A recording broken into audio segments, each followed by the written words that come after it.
গুরুত্বপূর্ণ শব্দ আছে যা বোঝা আমাদের কাছে খুব গুরুত্বপূর্ণ, এবং এই তিনটি শব্দের নিজস্ব অর্থ আছে।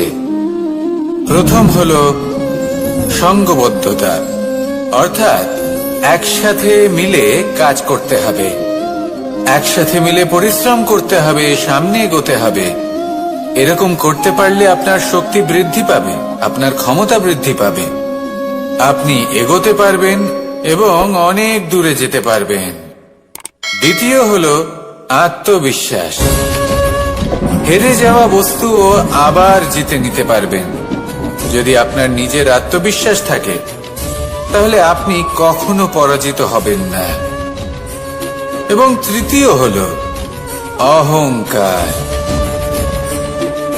জয়লাভ করার পরেও কিন্তু এটা আপনাকে পরাজিত করতে পারে। সেই জন্য জীবনে সঙ্গবদ্ধ হন, আত্মবিশ্বাস রাখুন, কিন্তু কখনোই অহংকার করবেন না। এই অহংকার আপনার থেকে সবকিছু কেড়ে নিতে পারে। এই অহংকারের জন্যই মথুরাপতি কংস নিজের পতনের দিকে অগ্রসর হয়েছিলেন। এই অহংকারকে ত্যাগ করুন আর আমার সাথে ভালোবেসে বলুন, রাধা রাধা। এই সংসারে সব থেকে বেশি কঠিন কাজ কোনটা? কেউ বলবেন যুদ্ধ করা, কেউ বলবেন ধন অর্জন করা, আবার কেউ বলবেন জ্ঞান অর্জন করা সব থেকে বেশি কঠিন। এবার প্রত্যেক ব্যক্তির নিজস্ব অভিজ্ঞতা আছে, আর সেই অনুসারে তার নিজস্ব একটা উত্তর আছে। সাধারণভাবে দেখতে গেলে এই সংসারে সব থেকে কঠিন হল তপস্যা করা, অর্থাৎ সব কিছু ত্যাগ করে তপস্যায় নিজেকে বিলীন করে দেওয়া। এবার এর থেকে বেশি কঠিন এই সংসারে আর কি বা হতে পারে? এই সংসারে, এই সমাজে, নিজের পরিবারের মধ্যে থেকেও ধৈর্য ধরে সামনে অগ্রসর হওয়া, এটা হলো সব থেকে কঠিন কাজ। কারণ যখন আপনি তপস্যা করেন তখন সেখানে আপনার ধৈর্য ভাঙার মতো কেউ থাকেন না, না কোনো বন্ধু, না কোনো আত্মীয়, না কোনো শত্রু, কেউ না।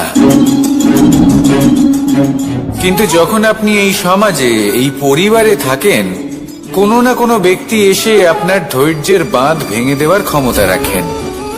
তারা আপনার ধৈর্যের বাঁধ ভেঙে দেয়, আর কখনো কখনো তারা অনিচ্ছাকৃতভাবেই সেটা করে থাকেন। কারণ তাদের মানসিকতা আপনার থেকে আলাদা, তাদের কর্ম আপনার থেকে আলাদা, তাদের দৃষ্টিভঙ্গি আপনার থেকে আলাদা, জীবন যাপন আপনার থেকে আলাদা। সেক্ষেত্রে আপনি ধৈর্যচ্যুত হন, প্রসন্নতা আপনার থেকে ছিনিয়ে নেওয়া হয়। সেই জন্য এই সংসারে, এই পরিবারের থেকেও ধৈর্য ধরে সামনে অগ্রসর হওয়া কোনো পর্বতের শিখরে গিয়ে তপস্যা করার থেকেও অনেক বেশি কঠিন। আর যে ব্যক্তি এই সমাজেই, এই পরিবারে, সেই সকল মানুষের মধ্যে থেকে গিয়েও ধৈর্য ধরে অগ্রসর হতে থাকেন, যারা এই কাজটা শিখে নিতে পারেন, তারাই কিন্তু জীবনে আনন্দ লাভ করতে পারেন।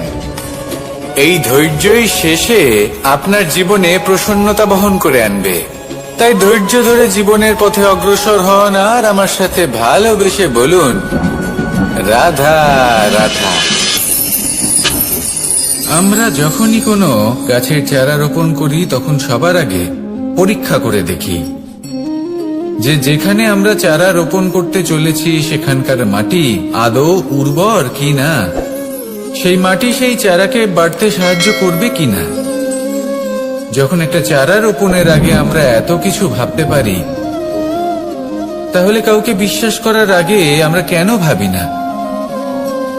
জীবনে কখনো এই বিশ্বাসরূপী চারা কোথাও রোপণ করার আগে বোঝার চেষ্টা করুন যে যার ওপর আপনি বিশ্বাস করতে চলেছেন সে কি আদৌ আপনার বিশ্বাসের যোগ্য কি না।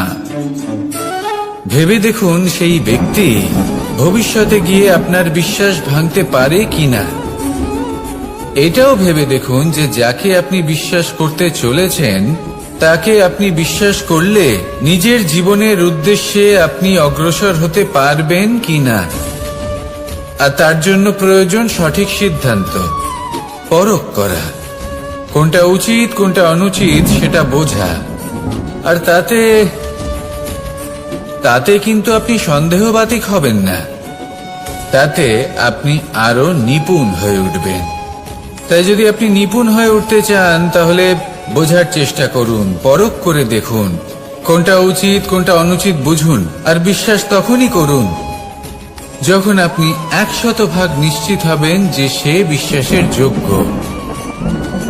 আসুন আমার সাথে ভালোবেসে বলুন, রাধা রাধা। রাধা কখনো কখনো আমার জন্য বড়ই সুগন্ধি আতর নিয়ে আসে, পারিজাত ফুলের মালা নিয়ে আসে আমার প্রসাধন করবে বলে, এবং আমার সব থেকে বেশি প্রিয় মাখন নিজে হাতে বানিয়ে আনে আমাকে নিজে হাতে খাইয়ে দেবে বলে, সবকিছু আমাকে প্রসন্ন করবে বলে। কিন্তু আপনি কখনো ভেবেছেন যে এই আতর কিভাবে বানানো হয়? সহস্র ফুলের পাপড়ি একসাথে পিষে নিতে হয়, তারপরে তার থেকে যে রস নিঃসৃত হয় সেই রস দ্বারাই আতর তৈরি। অনেক সংখ্যক ফুলকে অসীম যন্ত্রণা ভোগ করতে হয়, তবে তারা আমার প্রসাধন সামগ্রী হয়ে উঠতে পারে। দুধ থেকে মাখন তৈরি করার জন্য কতটা পরিমাণ মন্থন সহ্য করতে হয় সেটা আপনি জানেন। ঠিক সেই রকমই হলো আমাদের জীবনও। বিপদও আসে, কঠিন পরিস্থিতিও আসে, এর সম্মুখীন হতে শিখুন। মনে রাখবেন আপনি হলেন সেই দুধ যাকে মন্থন সহ্য করতে হবে মাখন হয়ে ওঠার জন্য। মনে রাখবেন আপনি হলেন সেই ফুলের মতন যাদের পিষ্ট হতে হবে সুগন্ধি আতর হয়ে ওঠার জন্য, যাকে এই সংসার পছন্দ করে। কখনো কখনো জীবনে আপনার সাথে খারাপ শুধুমাত্র এই কারণে ঘটে যাতে আপনার শ্রেষ্ঠ রূপ এই সংসারের সামনে আসতে পারে। শুধুমাত্র কঠিন পরিস্থিতি এবং বিপদকে একটা সুযোগ হিসেবে দেখার চেষ্টা করুন। আপনার জন্য এই সংসার বদলে যাবে, সংসারকে দেখার দৃষ্টিভঙ্গি পাল্টে যাবে, আপনার ভাগ্য পাল্টে যাবে, আর এই মন প্রসন্ন হয়ে বলবে, রাধা রাধা। পাশা নামক এই খেলাটি আপনারা নিশ্চয়ই খেলেছেন, না খেলে থাকলে দেখেছেন, আর যদি দেখেও না থাকেন তাহলে নিশ্চিত রূপে শুনেছেন।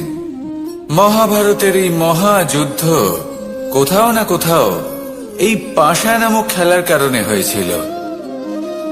পাশার এই বিচিত্র খেলা, দান, এইসবের কারণে কেউ নিজের মাথায় রাজ মুকুট পরিধান করেছিলেন, আবার সেখানে পরাজিত হওয়ার জন্য কাউকে বনবাসও ভোগ করতে হয়েছিল।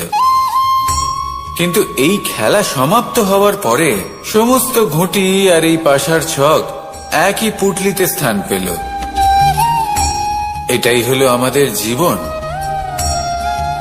এই সংসারে আমরা জয় পরাজয়ের বিষয়ে এতটাই ভাবি, এত চিন্তা করি যে এই জীবনের খেলার আনন্দটাই উপভোগ করতে পারি না। আর অবশেষে কি হয়? কেউ জয়ী হন, কেউ পরাজিত হন, কিন্তু দুজনেই একই স্থানে পৌঁছে যান। প্রত্যেক ব্যক্তি মৃত্যুর পরে একটি নির্দিষ্ট স্থানেই পৌঁছতে বাধ্য, কিন্তু ততক্ষণ এই জীবন, এই খেলা, তার আনন্দ উপভোগ করুন। এই সংসারে সেই ব্যক্তি শ্রেষ্ঠ স্থানে পৌঁছতে পেরেছেন যিনি এই সংসারকে প্রকাশ প্রদান করেছেন, যিনি কখনো জয় পরাজয় এ বিষয়ে ভাবেননি, শুধু এই জীবনের খেলার আনন্দ উপভোগ করেছেন। এটাই আপনিও করুন, আর আমার সাথে ভালোবেসে বলুন, রাধা রাধা। প্রত্যেক মানুষ নিজের জীবনে দুঃখ অনুভব করেন। প্রত্যেকের দুঃখ আলাদা হতে পারে। কারোর মনে এই দুঃখ থাকে যে সে তার বাবা মায়ের সব ইচ্ছে পূরণ করতে পারেননি। কেউ এটা ভেবে দুঃখ পান যে সে চিরকাল সদাচার করেছেন, সৎকর্ম করেছেন, কিন্তু তাও তাকে দুরাচারী বলে মনে করা হয়। কেউ এটা ভেবেও দুঃখ পান যে তার সামনে যে ব্যক্তি রয়েছেন তার চোখে তিনি শত্রু হয়ে উঠেছেন বা দুষ্ট হয়ে উঠেছেন, যেখানে তিনি হয়তো কোনো অনুচিত কাজই করেননি। এবার এই সমস্ত বিষয় নিয়ে ভেবে নিজের ব্যক্তিত্ব নিয়ে সন্দেহ প্রকাশ করবেন না। যদি নিজের ব্যক্তিত্ব নিয়ে কোনো সন্দেহ থেকে থাকে, তাহলে কর্ম সংক্রান্ত প্রশ্ন করুন যে আপনি যা করেছেন তাতে কি উচিত ছিল, কি অনুচিত ছিল। যেটা প্রয়োজন সেটা এটা বোঝার যে আপনার অন্তর্মন, আপনার বিবেক আপনাকে কি বলছে, আর আপনার অন্তর্মন আর আপনার বিবেক আপনাকে যেটা করতে বলবে শুধু সেটাই করুন। আর তারপরে এই সংসার কি বলবে, কি ভাববে সেসব নিয়ে ভাবতে যাবেন না, কারণ এই সংসার তো ঈশ্বরকেও প্রশ্ন করে থাকে, ঈশ্বরকেও দোষী মনে করে। কখনো কখনো যখন কোনো ঘটনা মানুষের ইচ্ছা অনুযায়ী ঘটে না, তখন মানুষ এটা বলে যে হে ঈশ্বর, আপনি আমার পাশে থাকলেন না, আপনি বড়ই কঠোর, এটা আপনার দোষ। যেখানে বেশিরভাগ সময় হয়তো সে নিজেই নিজের কর্মফল ভোগ করছে। আর কখনো কখনো ঈশ্বর হয়তো তার জন্য আরো ভালো কোনো পরিকল্পনা করে রেখেছেন, কিন্তু মানুষ এটা বুঝতে পারে না। তাই দিনের শেষে যেটা প্রয়োজন সেটা হলো নিজের মনের কথা বুঝতে হবে। আপনার বিবেক কি বলছে শুধু সেটাই করুন, আর সামনে এগোতে থাকুন। আমার সাথে ভালোবেসে বলুন, রাধা রাধা। পরিবর্তন, এটা হলো সৃষ্টির অমূল্য নিয়ম। এই সংসারে সবকিছু সময়ান্তরে পরিবর্তিত হয়, এই সময়ও পরিবর্তিত হয়।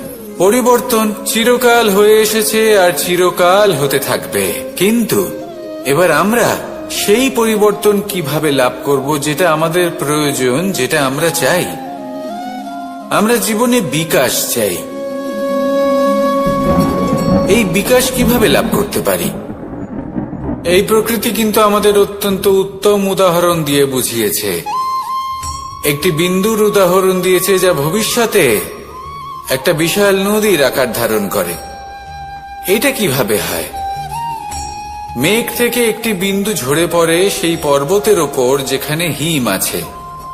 সেই হিমের সংস্পর্শে আসা মাত্র সেই বিন্দুর সাথে আরো বেশ কিছু বিন্দু যুক্ত হয়। তারপর তারা অগ্রসর হয়, আরো কিছু বিন্দু যুক্ত হয়, আস্তে আস্তে একটা ক্ষীণ ধারার রূপ ধারণ করে, এবং সেটাই ভবিষ্যতে আরো এগোতে থাকে। অনেকটা যাওয়ার পর যখন অনেক সংখ্যক বিন্দু একসাথে যুক্ত হয়, তখন সেটা বিশাল নদীর আকার ধারণ করে। এবার আমরা মানুষ বলে আমাদের সাথে এই নিয়মের অন্যথা হয় তা নয়। আমরাও এই প্রকৃতির অংশ, আমাদের ক্ষেত্রেও একই নিয়ম প্রযোজ্য। যখন পরিশ্রম করে অনেক সংখ্যক বিন্দু আমরা একত্রিত করব, তখনই পরিবর্তনের নদী প্রবাহিত হবে। প্রয়োজন হল নিরন্তর পরিশ্রম করা এবং ধৈর্য ধরা। এটা করতে থাকুন, জীবনে সবকিছু লাভ করতে পারবেন। কারণ প্রকৃতি আমাদের এটাই শিখিয়েছে, আর আমরা এই ব্রহ্মরই একটি অংশ, যার দ্বারা এই ব্রহ্মাণ্ড নির্মিত। আসুন আমার সাথে ভালোবেসে বলুন, রাধা রাধা। কখনো এই প্রকৃতির দিকে তাকিয়ে থাকবেন। এই প্রকৃতি অনেক ধরনের শিক্ষা দেয়। কোন একটা গাছকে দেখুন, কিভাবে সে মাটি থেকে জল শুষে নেয়। সে ঝড় হোক বা হোক কড়া রোদ, সব সহ্য করে এবং অবশেষে সে ফল ধারণ করে। আর সেই ফল উৎপন্ন করার পরে সে ফল কিন্তু সে নিজে গ্রহণ করে না, এই সংসারকে প্রদান করে, যাতে পশু পাখি মানুষ তারা এই ফল গ্রহণ করে শক্তিশালী হয়ে উঠতে পারে, সুস্থ থাকতে পারে। সেভাবেই নদী, সরোবর এরা নিজেরাও কিন্তু নিজেদের জল গ্রহণ করে না, মাটিকে প্রদান করে, পশু পাখিকে প্রদান করে। সূর্য নিজেও নিজের জন্য প্রজ্বলিত হয় না, সে প্রকাশ ছড়িয়ে দিতে চায় আমাদের সবার কাছে, সে আলো পৌঁছে দিতে চায়। এই প্রত্যেকের কর্মে পরমার্থ নিহিত আছে, আর সেই জন্যই এদের সকলকে পুজো করা হয়। তাই মনে রাখবেন, আপনার কাছে জীবন যাপনের অতিরিক্ত যা কিছুই আছে তা পরমার্থের জন্য। তাহলে তার সদ্ব্যবহার করুন আর আমার সাথে ভালোবেসে বলুন, রাধা রাধা। আমরা প্রত্যেকেই অবশ্যই এমন সময় দেখেছি যখন অনেকগুলো সমস্যা একসাথে আমাদের জীবনে এসে পড়ে। সমস্যা আমাদের প্রত্যেকের জীবনেই থাকে, আমরা তার সমাধান খুঁজতে চেষ্টা করি, কখনো সমাধান খুঁজে পাই, আবার কখনো যতই চেষ্টা করি না কেন কোনো সমাধান খুঁজেই পাই না। আর যখন এটা হয় তখন মানুষ অত্যন্ত বিচলিত হয়ে পড়েন। নিজের আত্মীয় স্বজন, নিজের বন্ধু বা সংসার, এদের ওপরে এই দোষ চাপিয়ে দেন যে এদের জন্যই এই সমস্যা এসেছে। এবার যদি আমি আপনাকে কোনো পরামর্শ দিই তাহলে এটাই বলবো যে দৃষ্টিভঙ্গি পাল্টে দেখুন। এই দৃষ্টিভঙ্গি দিয়ে দেখুন যে এই সংসারে যে সমস্যায় আসুক না কেন তার জন্য কেউ দোষী নয়, না আপনি না অন্য কেউ। এই পুরো খেলাটাই আপনার মানসিকতা, আপনার দৃষ্টিভঙ্গি, আপনার মনে। কিভাবে বোঝাচ্ছি, যখন আমাদের মন শক্ত থাকে তখন কঠিন থেকে কঠিনতর পরিস্থিতিও আমাদের জীবনে খুব বেশি হলে প্রতিস্পর্ধা হয়ে থেকে যায়। সেখানে যদি আমাদের মন দুর্বল থাকে তখন অল্প কঠিন পরিস্থিতিও আমাদের কাছে খুব বড় সমস্যা হয়ে যায়, তাই না? একটা শক্ত মন কঠিন পরিস্থিতিকে প্রতিস্পর্ধা হিসেবে দেখে আর তার মধ্যে ওটা সুযোগ খুঁজে নেয়। আমাদের শুধু এটাই করতে হবে। এই সংসারে অন্য কাউকে দোষী মনে করলে আপনার সমস্যা দূর হয়ে যাবে না। সেই জন্য এই সংসারকে দোষ দেওয়ার বদলে এই সমস্যার মূলে চলে যান, সেটাকে বুঝুন, নিজের এই মনকে শক্ত করে তুলুন।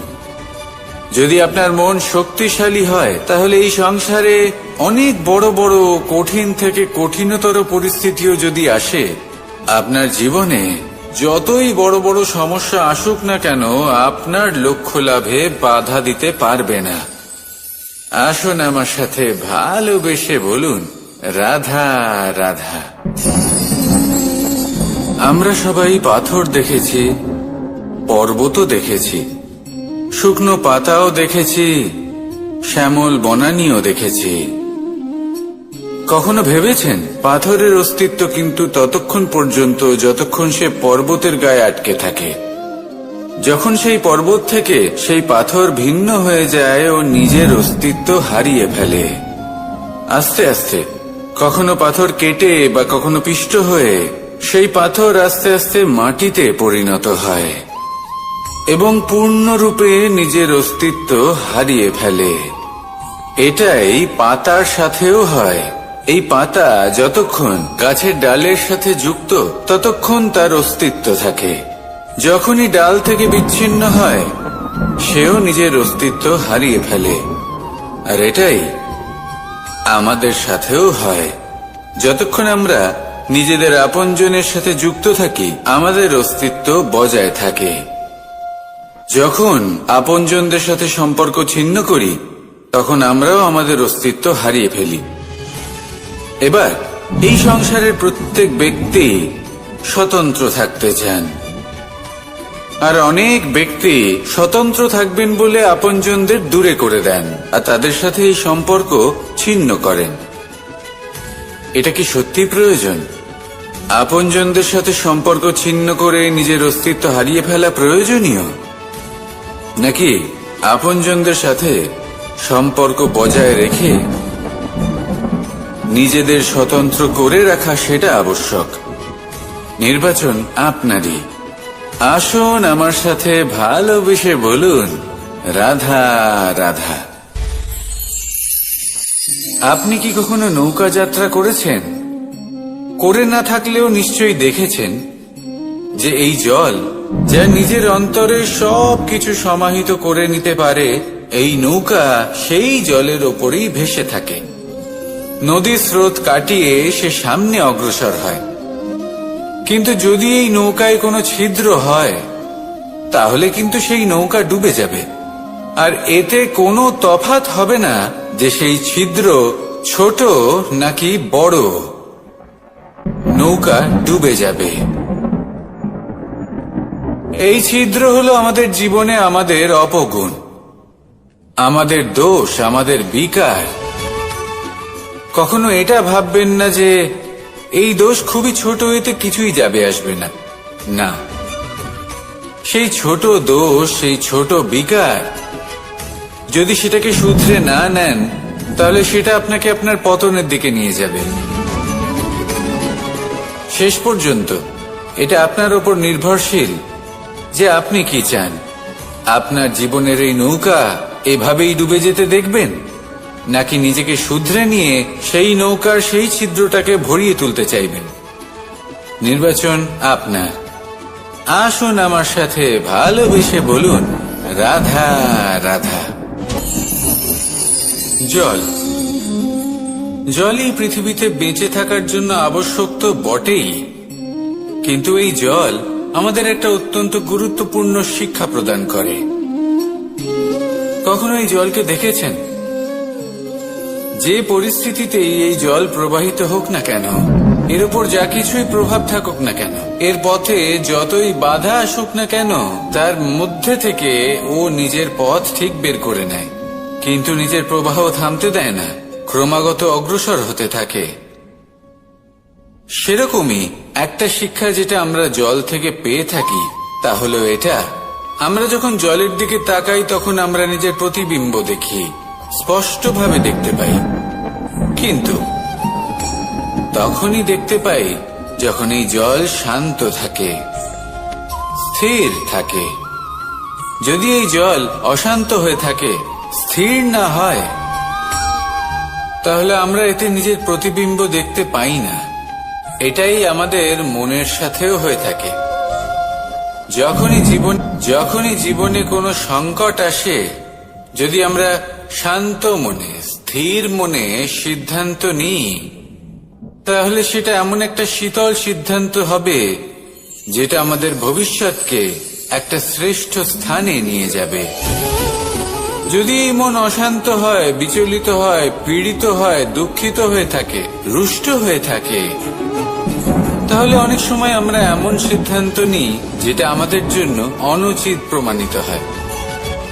যখন আপনি ক্রুদ্ধ ছিলেন বা দুঃখের বশে ছিলেন, তখন অনেক সময় হয়তো এমন সিদ্ধান্ত নিয়েছেন যেটার জন্য ভবিষ্যতে আপনি অনুশোচনা করেছেন। এবার দেখুন, এই আবেগগুলো থেকে আমরা পালাতে পারবো না, কিন্তু এই আবেগগুলো আপনার উপর কতটা প্রভাব ফেলবে সেটা আমরা অবশ্যই ঠিক করতে পারি। এই মনকে আমরা নিয়ন্ত্রণ করতে পারি। এটাই করুন, চিন্তা করুন, এই মনকে শান্ত রাখুন, স্থির হতে চেষ্টা করুন, আর তারপরে সিদ্ধান্ত নিন। আসুন আমার সাথে ভালোবেসে বলুন, রাধা রাধা। এই সংসারে ভৌতিক বস্তুরও নিয়তি আছে। যারাই এই সংসারে আসে বা উৎপন্ন হয়, তারা কিছুমাত্র সময় পর্যন্তই এখানে থাকতে পারে, আর তারপরে সেও লুপ্ত হয়ে যায়। অর্থাৎ সে নিজেও এই পঞ্চমহাভূতে সমাহিত হয়ে যায়। আমাদের সাথেও ঠিক এটাই হয়। সেই জন্যই ঈশ্বর দ্বারা প্রদত্ত এই উপহারের বিষয়ে ভাবুন, এই জীবনের বিষয়ে ভাবুন। ঠিক যেমন বিশ্বাস ভঙ্গ হলে কোনো ব্যক্তি আমাদের কাছে অপরিচিত হয়ে যান, ঠিক সেরকমই শেষ নিঃশ্বাস ত্যাগের পর এই শরীরও আমাদের কাছে পরই হয়ে যায়। তাই এই শরীর থাকাকালীন শ্রেষ্ঠভাবে একে সদ্ব্যবহার করুন। এই জীবনে শ্রেষ্ঠ কর্ম করুন। আর এই জীবনকে শ্রেষ্ঠভাবে যাপন করার জন্য কিছু কথা বোঝা প্রয়োজনীয়। যদি আপনি কারোর প্রশংসা করেন তাহলে পূর্ণ হৃদয় দিয়ে করুন। যদি আপনি হস্তক্ষেপ করে থাকেন তাহলে মস্তিষ্ক দ্বারা করুন। যদি আপনি সমীক্ষা করেন তাহলে বিবেক দ্বারা করুন। যদি আপনি ধন অর্জন করতে চান তাহলে নীতি অনুসারে চলুন। যদি জীবন যাপন করতে চান তাহলে রীতি মেনে করুন। আর যদি ঈশ্বরের ভজন করতে চান তাহলে ভক্তিভাব নিয়ে করুন। শুধু এই কথা মনে রাখবেন যে আপনার এই জীবন কিন্তু অনিশ্চিত কাল পর্যন্তই আছে। কতক্ষণ আছে সেটা কেউ জানে না। তাই কিছু মুহূর্ত যেটা যাপন করতে আমরা এখানে এসেছি সেখানে ক্রোধ, অহংকার, ঈর্ষা, এইসব আবেগের কি গুরুত্ব বলুন তো? এগুলো ত্যাগ করুন।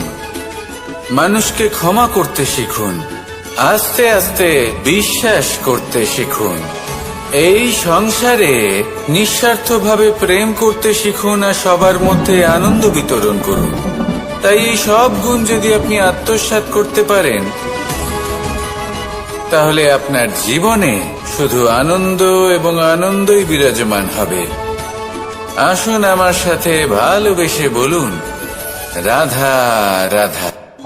এবার কখনো কখনো জীবনে আমাদের মনে হয় যে চতুর্দিকে শুধুমাত্র অন্ধকারই হয়ে আছে।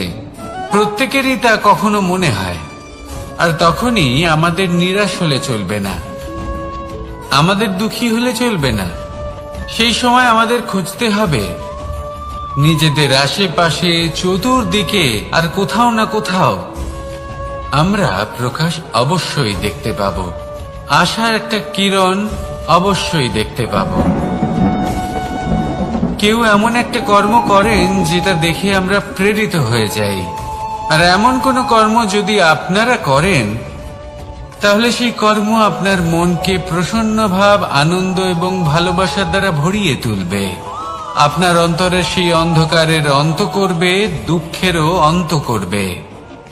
আর এই মন প্রসন্ন ভাব নিয়ে বলবে, রাধা রাধা। দেখতে গেলে এই সংসার বড়ই সুন্দর, কিন্তু আসল সত্যি এটাই যে সংসারে সবকিছু নশ্বর। যেটা কাল ছিল তা আজ নেই, যা আজ আছে তা কাল ছিল না, আর যা আজ আছে তা কালও থাকবে না। প্রত্যেক মানুষকেই যথাসময়ে কালের কাছে মাথা নত করতে হয়। এই রূপের বিনাশ করে বার্ধক্য, প্রাণের বিনাশ করে মৃত্যু, আলস্য, ঈর্ষা ধর্মের বিনাশ করে, আর ক্রোধ বিনাশ করে সম্পর্কের। কিন্তু এরকম একটা অনুভূতি আছে যা একাই সমস্ত গুণ বিনাশ করতে সক্ষম হয়, আর সেটা হলো অহংকার। তাই জ্ঞানকে নিজের কাছে আসতে দিন, কিন্তু অহংকারকে কখনোই নয়। কারণ যদি এই অহংকার আপনার কাছে চলে আসে তাহলে জীবনে যা কিছু আপনি অর্জন করেছেন, তা সে গুণ হোক বা হোক ধন, সে বন্ধু হোক বা হোক আনন্দ, সবকিছু শেষ হয়ে যাবে। রাধা রাধা। এই পাথর দেখতে পাচ্ছেন আপনি? কত গোল, কতটা চকচকে। বাচ্চাদের অনেক সময় এটা নিয়ে খেলতে ভালো লাগে, আর কেনই বা লাগবে না। কতটা সুন্দর আর মসৃণ এটা। কিন্তু আপনি কি কখনো ভেবে দেখেছেন এই পাথর আগে কি ছিল? কোনো বিশাল আকার পর্বত, কোনো বিশাল আকার পাথরের একটা বড় ভেঙে যাওয়া অংশ বিশেষ, যেটা কোনোভাবে নদীতে পড়ে নদীর ধারার সাথে বইতে থাকলো, মাটির সাথে ঘর্ষণ হলো, বালির কণার সাথে ঘর্ষণ হতে থাকলো, আর তারপর ধীরে ধীরে এই আকার পেল। এবার আমরাও এই পাথরের মতোই। তাই মনে রাখবেন, আপনার ব্যক্তিত্ব, আপনার এই স্বরূপ ঈশ্বরের দেওয়া কখনোই নয়। হ্যাঁ, প্রকৃতি অবশ্যই আপনাকে জন্ম দিয়েছেন, কিন্তু আপনি নিজে নিজের ব্যক্তিত্বের রচয়িতা, আর আপনি তা রচনা করেন কঠিন পরিস্থিতির মুখোমুখি হয়ে, সংকটের ধারা পার করে। তাই আপনিও এই পাথরের মতো নিরন্তর চেষ্টা করতে থাকুন, নিজের অস্তিত্ব বজায় রাখুন, এই অস্তিত্বকে মহান করতে থাকুন, আর আমার সাথে ভালোবেসে বলুন, রাধা রাধা। বর্ষাকালে যখন ভয়ানক বৃষ্টি হয়, তীব্র গতিতে যখন হাওয়া চলে, তখন আপনি নিশ্চয়ই দেখেছেন যে পাখিরা, যাদের বাসা মাঝে মাঝে ভেঙে পড়ে, নষ্ট হয়ে যায়, কিন্তু আপনি কি কখনো সেই পাখিদের বিলাপ করতে দেখেছেন? কখনো নয়। যখনই সেই বৃষ্টি থেমে যায়, তারা আবার একটু একটু করে খড়কুটো জোগাড় করে তাদের বাসা বানিয়ে ফেলে, নিজের সংসার সেই রকমই বানিয়ে দেয় যেমন আগে ছিল। এমন কেন? কারণ এই ঝড়ের তাণ্ডবের সাথে সেই পাখিদের কোনো বোঝাপড়া করারই নেই। তারা শুধু সেটাই করতে থাকে যেটা তাদের হাতে আছে, আর এটাই হলো সুখী জীবনের মূল মন্ত্র। যেটা আপনার হাতে নেই, তা নিয়ে বিলাপ করে আপনার কোনো লাভ হবে না। মনোসংযোগ তাতেই করুন যা আপনার হাতে রয়েছে। যা বদলে গেছে তাকে আপনি আবার বদলাতে পারবেন না, কিন্তু যা আপনি বদলাতে পারবেন তাতে মনোসংযোগ করুন। এই জীবনে একটু ধনাত্মক হয়ে উঠুন, দেখবেন সব শুভ হবে। রাধা রাধা।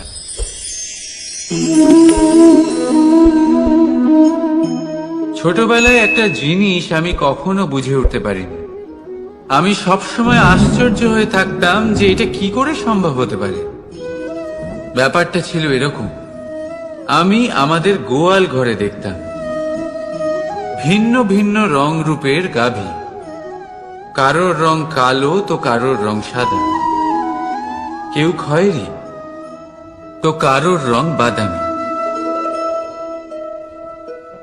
এবার আমি দেখতাম কারোর কারোর শিং বড় তো কারোর এত ছোট যে দেখাই যায় না।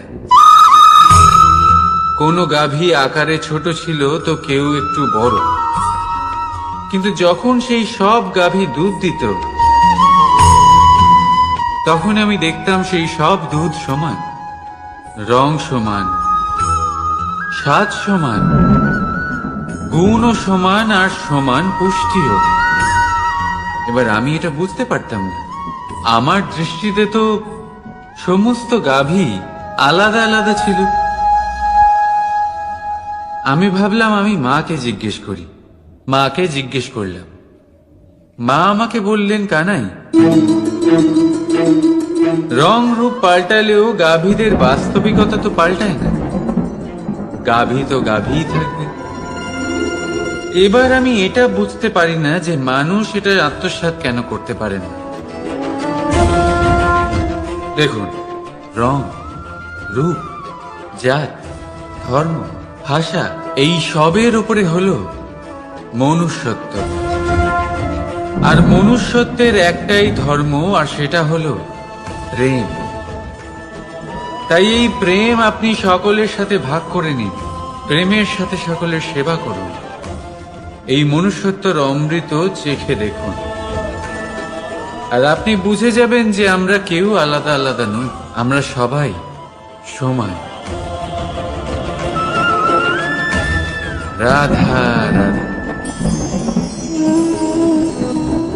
সাগর, কত বিশাল হয় এই সাগর! কি না করতে পারে এই সাগর!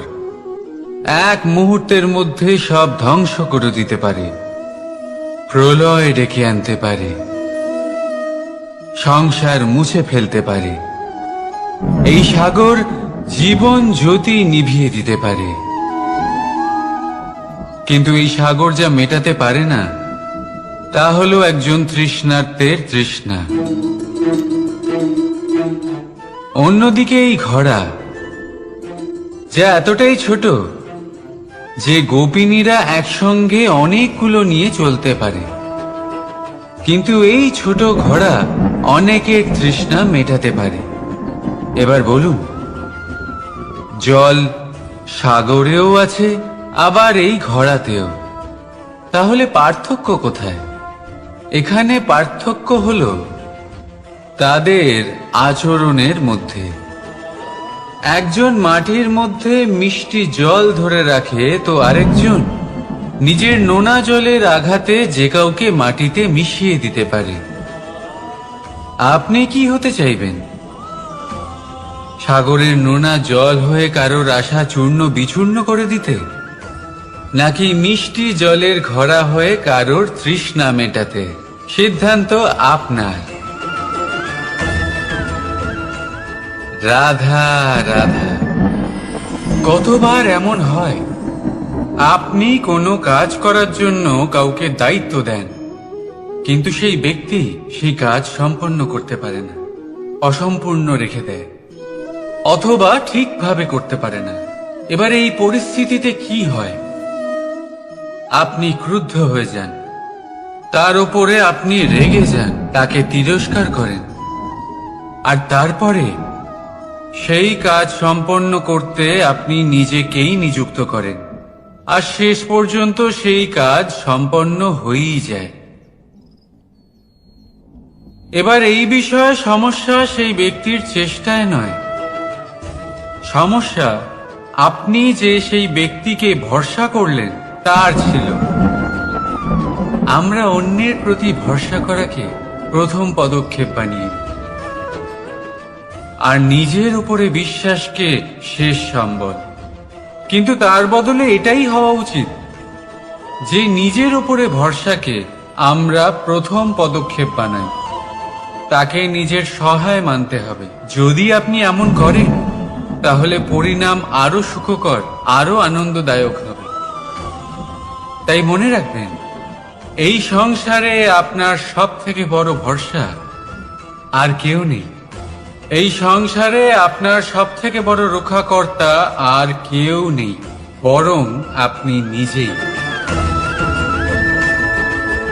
রাধা রাধা।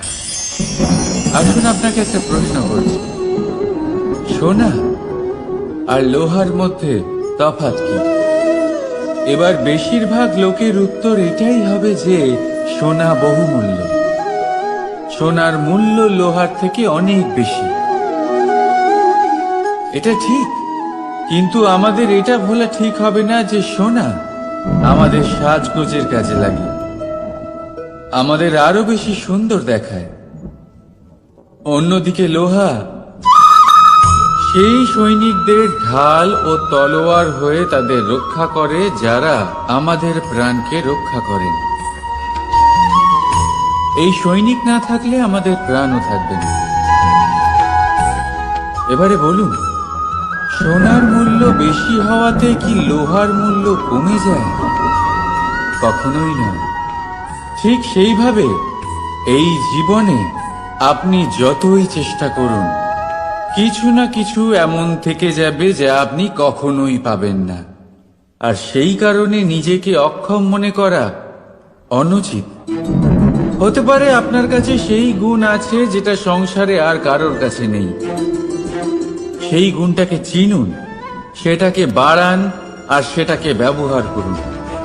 তাই মনে রাখবেন, সংসারে প্রত্যেকটা ব্যক্তি বিশেষ হয়, আর এই সংসারে সবাই সবকিছু পায় না।